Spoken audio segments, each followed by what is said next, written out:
We go. Hey, everybody, welcome back. I'm Emily Moyer. This is episode number 28 of Playing the Glass Bead Game. My partner in all rounds of the game, Michael Wan, is here. And today we have a guest. She's been on Project Kids with us before, and she's part of my general banter in reality. And over on our Words podcast, Dani Katz is here to join us for a sort of synchromistic journey through the suspect activities going on in the Southwest. So, Michael, Dani, good morning, Tuesday morning. Good morning. Good morning, Emily. Thank you for the introduction, but I'm gonna skip the normal focus. I'm gonna which I would put upon you, and I'm gonna put it upon our special guest today, Dani. It is always a pleasure to have you here. As we said in our pre-recording conversation, in my personal life, I am normally thought of as the most intense speaker within the room. And when we were talking, like, wow, well, Michael, you're so calm and you're so compared to us. And so I kind of like that. I like being the laid back guy in this crowd. Thank you for coming here. And thank you for allowing me to play this role. Thank you for having me. Thank you for inviting me on. I'm honored to be here. It's always so fun to play with the two of you. And, it's funny, I watch my shows with Emily and I feel like there's something about our alchemy where I'm like extra out of control and wild. And I was setting the intention. I'm like, I'm going to be really calm today. I'm going to be the calm one. So Michael, maybe you and I are competing for the all right, at the end. And maybe there'll be an award, a treat. A prize. I'm a sucker for prizes. I really think I should have been a carney. I would have been the best carney there ever would have been. Like everything about that with the prizes. So if we could turn this kind of carnival-esque, I'll be down with that. Well, I'm always exactly who I am, so probably no chance on me being calm and relaxed here. But Michael, I think you still have time to achieve your lifelong goal of carney. Right. Yeah, I think that's probably still in the cards. You just need to get your road show going. I think that the carney lifestyle, the hobo lifestyle, all of these, if you could get in on it now, this would be the bottom floor, because for a percentage of the population, that is going to be the primary opportunity for life experience. I'm going to say in the next 5 years, that's really going to come up. So I'm excited for that. I could finally step into it. I do feel like everything has prepared me for that. How fast of a runner are you, Michael? I'm not a sprinter, but over long distance, when I would run, I was probably, top 25% of the population. Because I'm seeing that there's two likely possibilities for you. You can work on your speed so you can catch trains, right? So you can hop rides from one location to another, or, and this is why I still suggest you get busy on the Twin Peaks, you can learn to use the electric lines for transport, right? And then that will take care of your need for the lack of a new car, right? And you'll be able to move around wherever you like at your own. I like that, but there's something about the carney. I have a vision in my mind of all the carnies packing up and they caravan. Yeah. And I want to be in that caravan. I mean, maybe you do it on the rails, but I don't know how that'll work. I'm almost even open to the horse and wagon as a caravan, because I do live in the Amish community, and because of that, you see it all the time.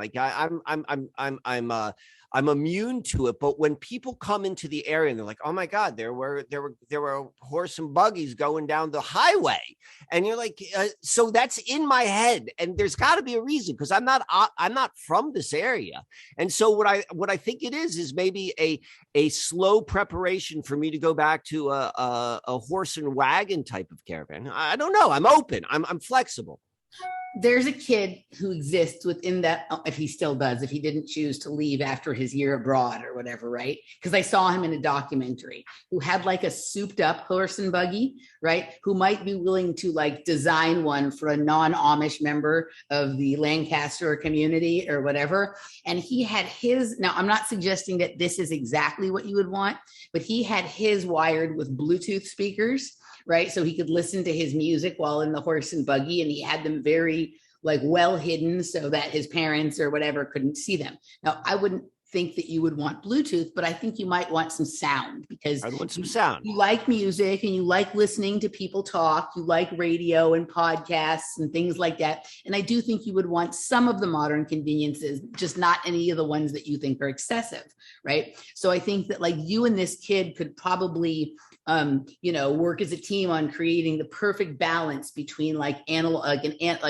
perfect like analog wired buggy kind of thing for you, right? What do you think? I think it's possible. I think you're probably right. Like I have a vision in my head of being on the back of it and there's someone with a fiddle and that's where the music's coming from. But maybe you're right. Maybe like, I've romanticized it too much in my mind. So yes. So Dani, Michael has recently rediscovered his love for Fiddler on the Roof. Okay. Was that a part of your childhood as well? No. Really? It was part of yours? Oh yeah. Like my grandmother took me to see Fiddler on the Roof when I was little. And I think like the music is catchy, right? If I were a rich man, all that kind of stuff, right? The music is very catchy. But the part that I was obsessed with is this guy got to be on his roof. Like the guy climbed up on the roof. And, when we were kids with gymnastics, we just wanted to climb up. I used to want to jump from the roof into the pool, right? Yeah. So I'm like, dude, this dude gets to hang out on his roof all the time. That was probably the major attraction for me. So she took me to see the movie. And then at my dad's house, we had the album. And I remember it because we had this like sort of rack for albums. And that was always towards the front. And so if you went looking, it was kind of near the Sesame Street disco and all that. So Peter and the Wolf, all that stuff. Right. So that one. Yeah. What do you think about horse and buggy life? I think that's where we're probably going to be going. That's been my thought. And I know we're going to come to New Mexico is like, for us to get through like the valley and the channel, it's probably all going to be on horseback. So I think you're on top of it, Michael. Yeah, that's what I'm saying. Like, when you start to look at your life choices in hindsight, it all makes perfect sense. Why else would I be here? So that would, I think that does make sense. Lancaster historically is known for like they built these things in the 1800s, I think, called the Conestoga Wagon. And the Conestoga Wagon was the symbol of going west because people would pile all their stuff in the Conestoga wagons and then they would go west, and they're very durable, I guess, for like, they were the Ford Escalade or the F-150 of the time. But in this area is the horse and is a horse and buggy history, which isn't limited to the Amish and to going west. So at some point, maybe that Conestoga Wagon 2.0 brings me out to the areas we're going to be talking about. That's so opulent. I had no idea that wagon life could be so fly.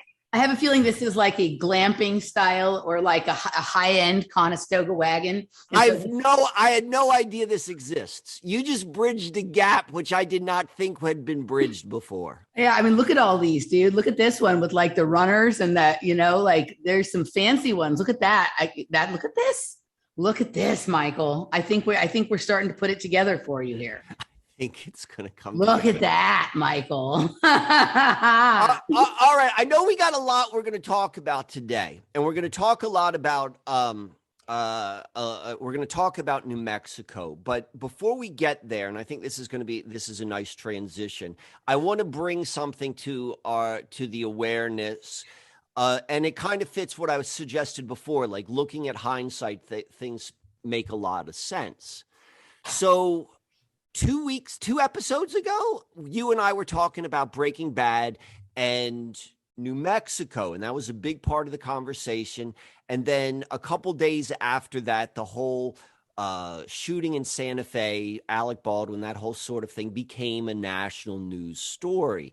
And I was like, wow, because we always like to do this, Emily. We like to point out when we've talked about something and then it shows itself up in the public news sphere. And so we're like, wow, there's that. We got to get Dani on. She lives there. It's not exactly Albuquerque, but all this sort of stuff. You're like, oh, she was already planning to come on. So like we can see how this is the thread of continuity in the story.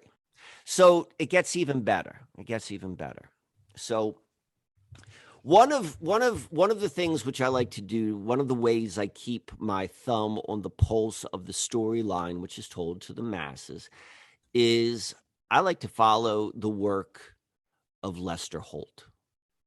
All right, Lester Holt and NBC Evening News, maybe 4 times a week. Like I'll watch like the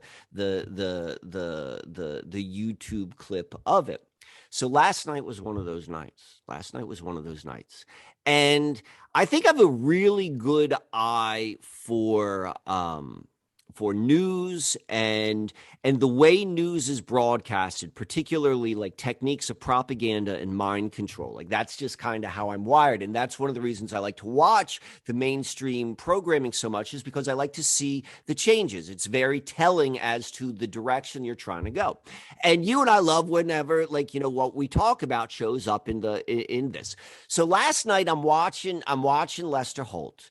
And I have a really good point of reference for understanding how NBC News does their news stuff. So anytime there changes, it's very evident to me. So last night there was a change. There was a what I would call a 15-minute commercial in the news broadcast.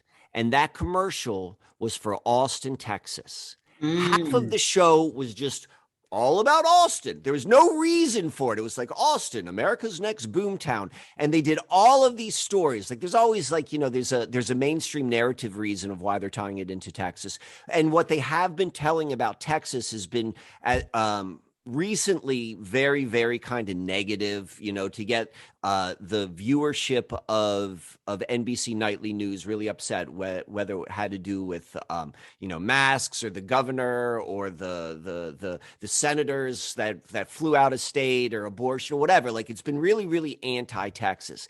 So all of a sudden they're telling the story on Texas, and it's like, this is the greatest city in the world, Austin, Texas. And half of the thing was all about Austin. And so, you know, I don't know if we want to go so deep into that right now, because we're going to talk about Santa Fe, but I want to put on the record for those who are keeping track that it is happening again. And so now that we've got both of your towns have shown themselves very, very boldly, at least into the part of the mainstream narrative, which I do follow. And I want to add this one last thing, and then I'll put the mic back in the center. There's another piece of mainstream news storytelling that has been really significant to what I'm paying attention to, and it was the hour-long Facebook Metaverse presentation, and that's like a whole nother show in itself. But in that presentation, there are very, very strong, obvious connections to the movie Ready Player One.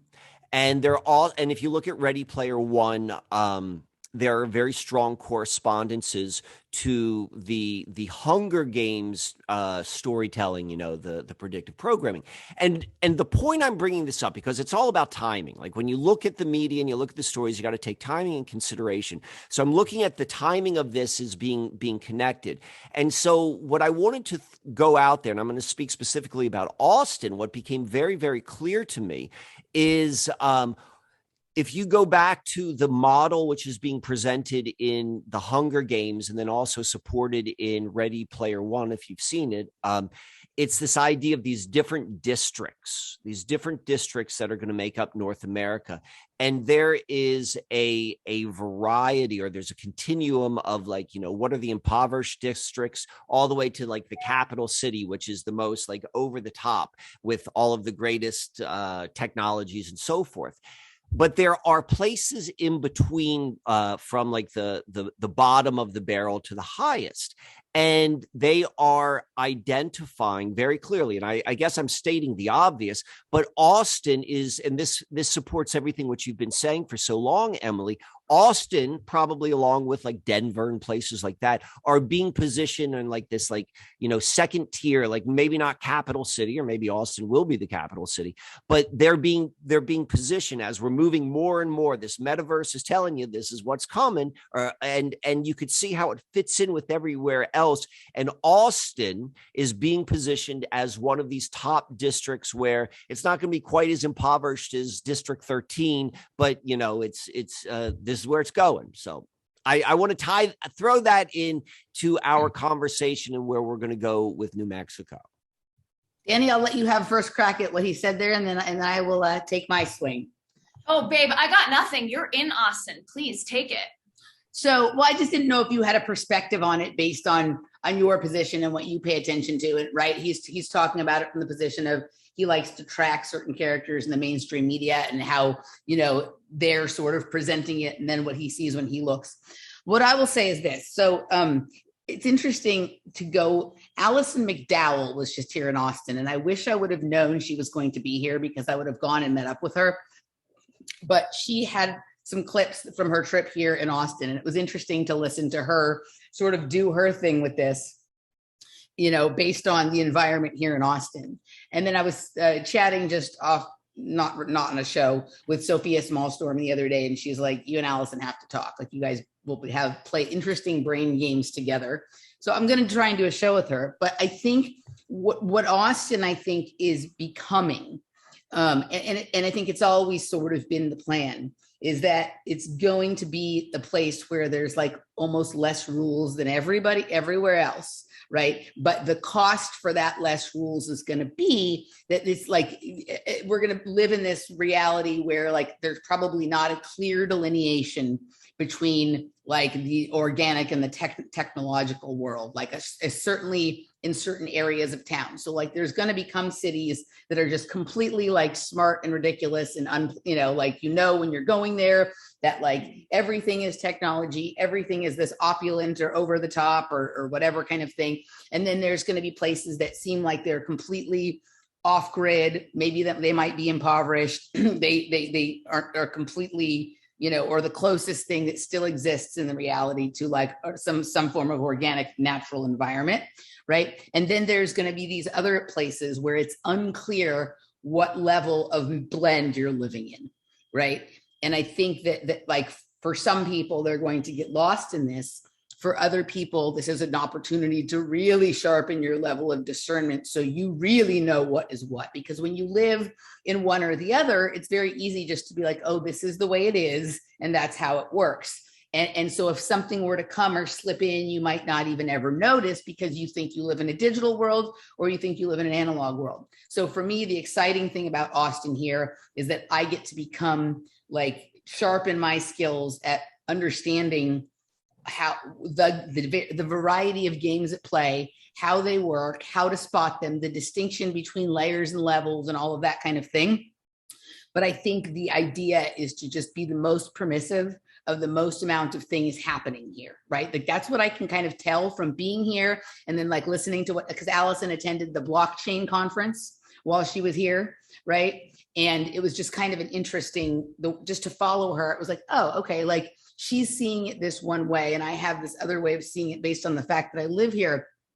And so, yes, what you're talking about, I think Austin is going to be the place where it all sort of comes together, where you're going to find everything. There's going to be zones that are totally natural, zones that are totally controlled. But the really interesting part will be all the various places in between and how people navigate that, what their awareness level is of it, and how people who do become aware of it choose to work that into their reality. But I think your point is I do think that there's like, this combination of demonization and glorification of Austin, depending on like which angle or level you're looking at it from, right? Somebody asked me, like a person I used to know who was a filmmaker in Los Angeles, or like he worked in films in Los Angeles and he left several years ago. I knew him from parties. He was texting me last night on the Facebook asking if the Joe Rogan moving here caused the explosion to happen in Austin. And I'm like, no, Joe Rogan, like he came here because of the explosion, right? The explosion was happening long before that. But, he presents a picture of Austin, just even through the way he does his thing. Like that's what people associate with Austin now, even though he's not from here and only recently moved here. That's a positive spin on Austin, or for some people that might be a negative spin. And then there's what you're talking about, the way they criticize, Greg Abbott or Ken Paxton, or the way the laws are being handled here. But it's constant focus that really is to sort of draw people in. It's funny, a lot of the people who speak out against the kinds of things the government does here, that's not stopping them from moving here, right? They want to be here where there's less rules and just tell everybody that they need rules, right? So it's kind of an interesting sort of spot to be in. It's very different than being in Los Angeles right now. And it's very different. Probably, I haven't been to Santa Fe it was outside of Santa Fe last year, but I haven't been to Santa Fe in probably 5 or 6 years. But the two cities are very different. And actually, the way that they're laid out may be part of it. And maybe we can get into some of that as well, because Dani and I had an interesting conversation about that a few weeks ago. Anywho, so those are my thoughts. Okay, can I jump in with my 2 cents? Please. Yeah. So here's where I'm seeing the through line. Michael, when you mentioned the wagons, I had no context for that. And then Emily, when you posted those images just now, I was thinking of all the people who invested their money and their sort of emergency plan mojo into these built out Sprinter vans. And now we're seeing all this stuff with gas, like Iran has no gas and they're passing these laws. There's not going to be gas anymore. And I'm like, oh, people who invested in that are kind of screwed. That was like a trick. And so that has been my sense of Austin, which I've never been to. But when I look at all the people moving there and what's happening, it feels like, like the freedom phone, come here, it's going to be free. And then what's the gotcha going to be? That's my intuitive sense as far as this pull to Austin and all the freedom loving truth speakers who are moving there. And I also think it's really cool of you, Emily, to be brave enough to be in the belly of the beast and to just, how you're, for me, I just want to be away from it all. I don't want it anywhere near me. And your method is to just go in the center of it and play with it and learn from it. So those are my 2 cents on Austin. So go ahead, Michael. All right. So I agree with you exactly, Dani. It depends upon the perspective of what you're looking at. And there is always the gotcha. And that's why I think it's so important to pay attention to what's being pushed in all these different sort of mediums, whether it's the news or whether it's the movies or what have you, because if you look at it as a continuous game plan, which is being revealed for, a variety of reasons.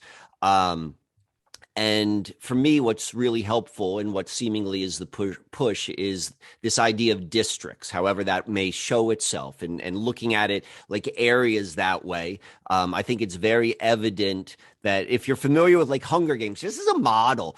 You see these impoverished places, which once were not impoverished, just in the same way, we can look at our regular history now, and we look at all these Rust Belt cities, which were once these great places of prosperity, which have turned into something else. The districts of New York and California are undoubtedly being positioned into lower on that continuum of prosperity, and the prosperity is going to be the smart city living. I'm not saying it's a good prosperity. I'm saying within that model. So all of that is the lens which I'm looking at this. But Emily said something which dovetails so clearly with what I'm seeing. Have either one of you seen the full Mark Zuckerberg Metaverse presentation? Do you even know what I'm talking about? I know what you're talking about. And I saw a short, I don't know, somewhere between 3 and 7 minute little bit, but I didn't. Oh, it's a full. So I'll tell you, this is what my take was, and long and short of it, it was. There's so many layers to it, but on one of the most basic levels. So he's painting a picture. They're this is what your future is going to be. And it's this metaverse thing. And it's this interactive sort of internet type of digital experience or what have you. And it's going to immerse with your life. But if you watch it, the whole thing's a friggin' joke. What he's trying to show you is this is what the future would look like, is what like a Wii game or a computer animation from 10 years ago looked like. It was like, it was insulting. It was like, if you're trying to show me what like this fantastical future, why are you showing 10-year-old technology from supposedly like the biggest cutting edge technology company? So that's not what it was about. The entire friggin' presentation was the deep fake. The entire, like everything which you thought was a real person. No, it was a presentation within a presentation. Mm-hmm. And the takeaway from that was, you don't know what is real and what is not real, which is exactly how you described how you see Austin being. This blending of what what they're calling the metaverse and the outside reality is going to be so integrated that you're not going to know what's real and what's not real. And for most people who are fully immersed, it's not even going to matter. It's not going to matter at all. But the other clue, what they said in there was this all links into player one. I don't want to go too much into it, but this ties into it, is there's a character by the name of Nolan. So, the Christopher Nolan thing. This is when the whole Inception concept goes from just dream world to the new fake world. Is a true skill set is being able to know what layer of reality, what layer of the dream are you in? So Inception